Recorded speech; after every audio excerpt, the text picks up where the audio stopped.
Want to attend the legendary Thrivetime Show Business Workshop for free? Subscribe on iTunes, leave an objective review, and send us confirmation at info@thrivetimeshow.com to claim your tickets. Want to live in a van down by the river? Come by and see us at our Riverwalk offices, and we'll be able to make your dreams come true.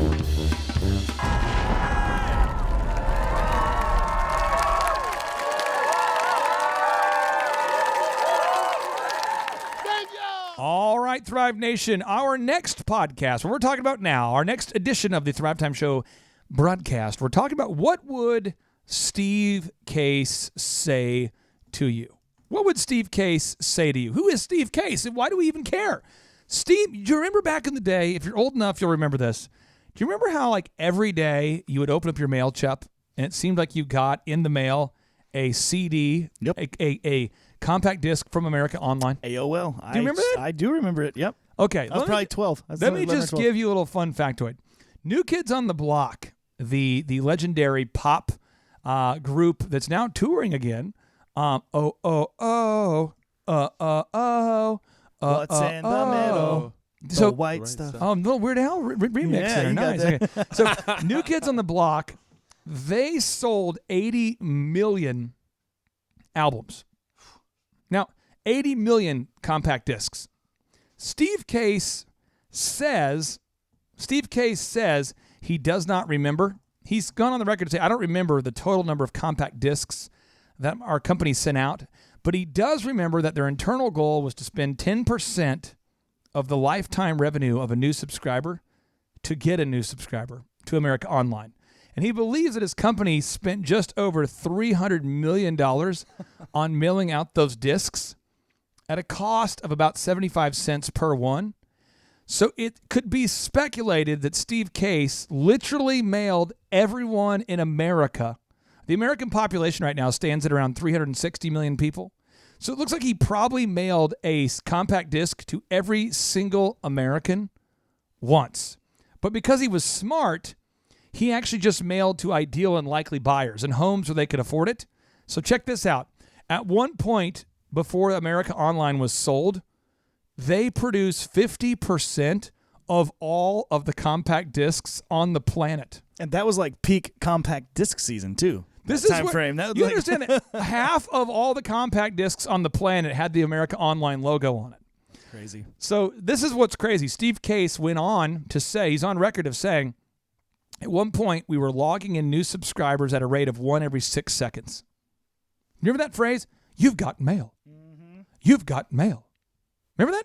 You've got mail. They made a movie about it. Do you remember that? Yeah. You've got mail. Tom Hanks? Was that? Yeah. This was Steve Case making this happen. So fun fact, Steve Case started working at a company called the Quantum Computer Services Company in 1985 at the age of 26. He co-founded this company, Quantum Computer Services.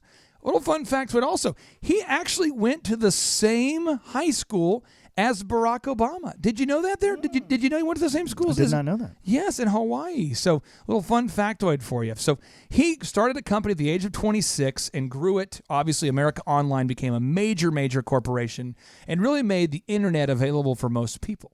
So here's some advice from some notable quotables from Steve Case. So I'm going to read them to you, and I'd like to get your take and break these down. Here we go. Steve Case says, we knew we couldn't win a round in hand-to-hand combat. It required more of a guerrilla marketing strategy. For us, that meant great products, including a consumer-friendly interface and application. He's trying to convince people to use the internet. And so he said he had to create a consumer-friendly interface application. Why should everybody out there design your products to work for a third grader? Because most people can't figure out anything beyond that. We have smartphones now that are making people dumb, okay?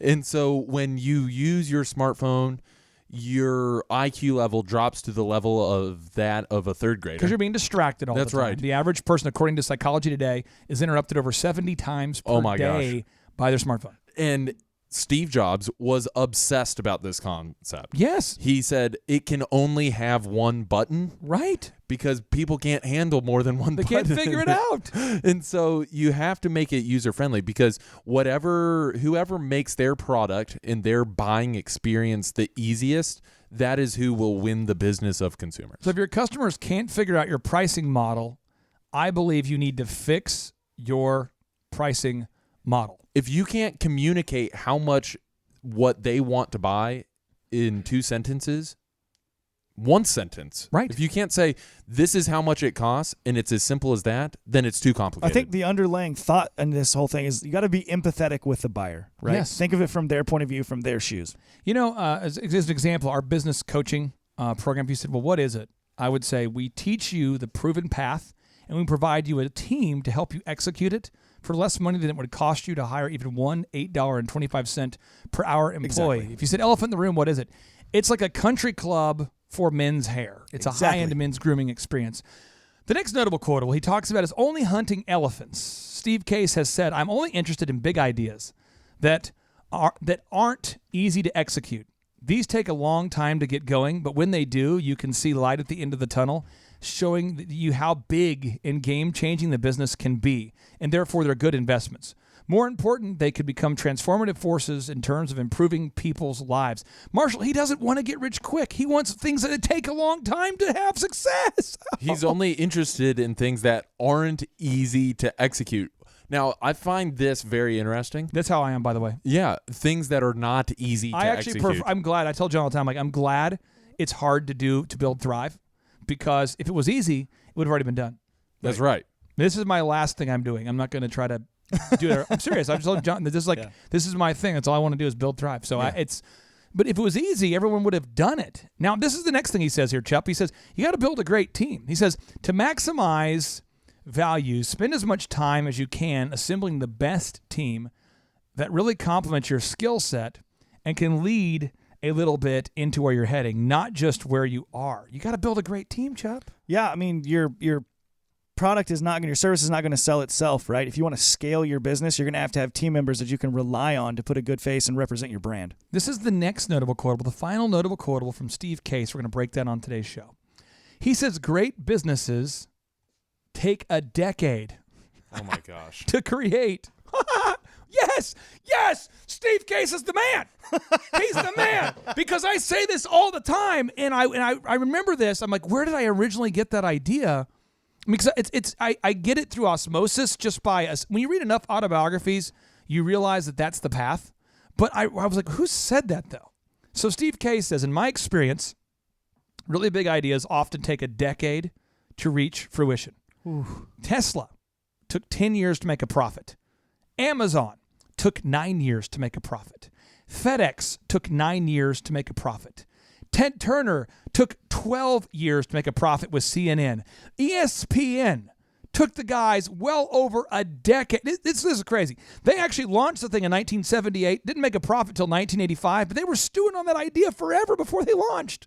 Walt Disney took him over a decade to make a profit, and he lost it all multiple times. Marshall, for somebody out there that wants to get rich quick, help vaccinate them. Help them embrace the stoic mentality that it does take a decade to build a big something. There is no such thing as get rich quick. There is something called get rich slow. Yes. We will teach you the best practice systems. You will learn from mentors and not your own mistakes. We can help you turn around a dysfunctional business in about 18 months. 12 months. The fastest I've ever seen it is like 3 months. That's just because the client was a very diligent doer. But we cannot help you get rich quick in 1 meeting. You can't get to the top of Google in 1 week.